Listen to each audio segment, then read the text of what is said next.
ఈరోజు అఖిలపక్ష సమావేశ అనంతరము అందరూ కలిసి ఆపరేషన్ కగార్ ఈ తీసుకున్నటువంటి నిర్ణయాన్ని వాపస్ తీసుకొని అందరికీ కూడా ఆదివాసులకి ఈరోజు ఊరట కలిగించాలని తీసుకున్నటువంటి నిర్ణయానికి అందరూ కట్టుబడి ఈరోజు అన్ని పక్షాల నేతలు ఇక్కడికి రావడం జరిగింది.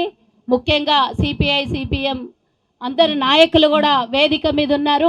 ఈరోజు ఈ ధర్నా కార్యక్రమంలో మరి కాంగ్రెస్ పార్టీ కూడా భాగస్వామ్యం పంచుకొని నిజంగానే ఇలాంటి దహన కార్యక్రమాలు చేస్తున్నటువంటి దుర్మార్గుల్ని తప్పకుండా శిక్షించాల్సినటువంటి అవసరం ఉన్నది.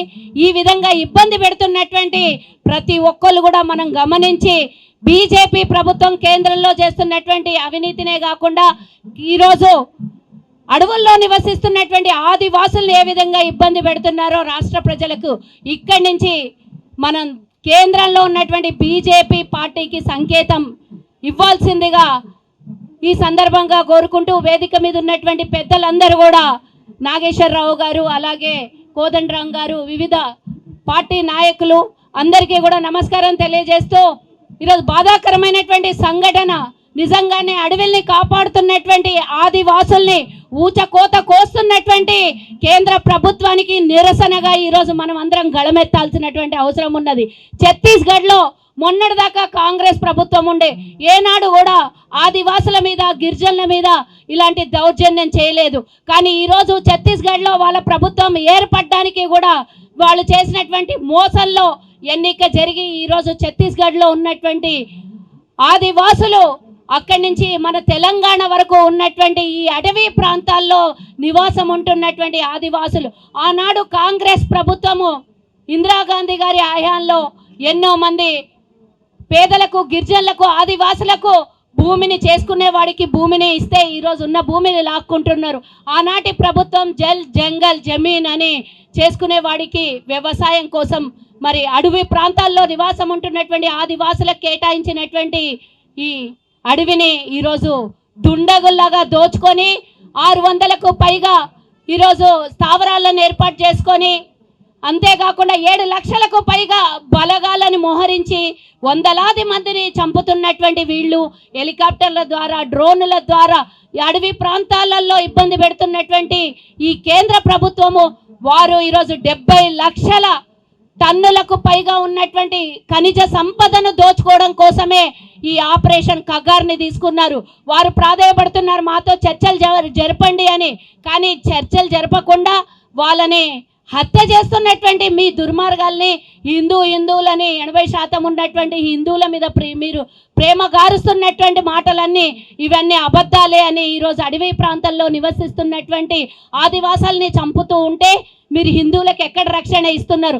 ఆనాడు అన్నారు యుద్ధం జరుగుతుంటే మోదీ ఫోన్ చేస్తే యుద్ధం ఆగిపోయింది అన్నారు. కానీ ఇక్కడ మన దేశంలో నివాసం ఉంటున్నటువంటి పౌరులకి రక్షణ లేకుండా ఇంకా చంపమని తన మిత్రులైనటువంటి గుజరాతీలు అదానీ అంబానీలకు ఈ ఖనిజ సంపదని దోచిపెట్టడం కోసమే ఈ ఆపరేషన్ కగార్ని వాళ్ళు తీసుకొని వచ్చి ఈరోజు ఊచకోత కోస్తున్నటువంటి ఈ దుర్మార్గుల్ని తప్పకుండా ఈ వేదిక ఒక గుణపాఠం కావాలి. ఈ వేదిక ఢిల్లీ వరకు వినపడాలి. పసిపాప అయినటువంటి మంగ్లీని 6 నెలలు పుట్టిన పిల్లని కూడా మీరు ఎన్కౌంటర్ చేశారంటే ఆ పాపకేం తెలుసు?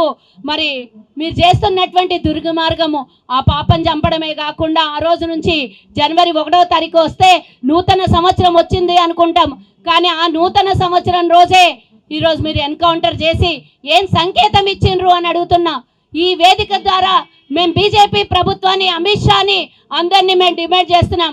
ఎంబడే ఈ ఆపరేషన్ కగార్ని ఆపకపోతే గనక తప్పకుండా మీ కేంద్రంలో మరి రాష్ట్రమే కాదు తెలంగాణనే కాదు కేంద్రంలో మా రాహుల్ గాంధీ గారు కూడా ఆనాటి నుండి ఈనాటి వరకు అందరి కోసం పోరాడుతున్నటువంటి మా పార్టీ తప్పకుండా కేంద్రంలో మీకు సమాధానం చెప్తుంది.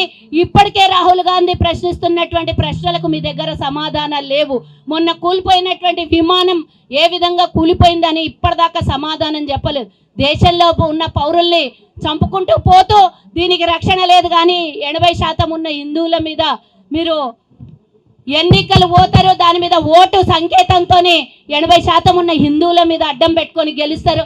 ఇది కాదు, మేము ఇక్కడి నుంచి హెచ్చరిస్తున్నాం. ఎంబడే ఈ కగారిని ఆపకపోతే గనక రాష్ట్రంలో ఇక్కడ ఇందిరా పార్క్ దగ్గర జరుగుతున్నటువంటి ధర్నా కాదు, దేశం మొత్తం దీన్ని వ్యాపింపజేసి మీరు చేసేటటువంటి ఈ హత్యాకాండని తప్పకుండా ప్రశ్నిస్తాం, పార్లమెంట్లో పెడతాం మా పార్టీ తరఫు నుంచి అని మేము మా పార్టీ తరఫు నుంచి యావత్ కాంగ్రెస్ పార్టీ ఈ కగార్కి వ్యతిరేకంగా మేము నినాదాలు తీసుకొని ప్రశ్నిస్తామని సందర్భంగా కోరుకుంటూ ఈ అవకాశం ఇచ్చినటువంటి పెద్దలందరికీ కూడా మరోసారి ధన్యవాదాలు.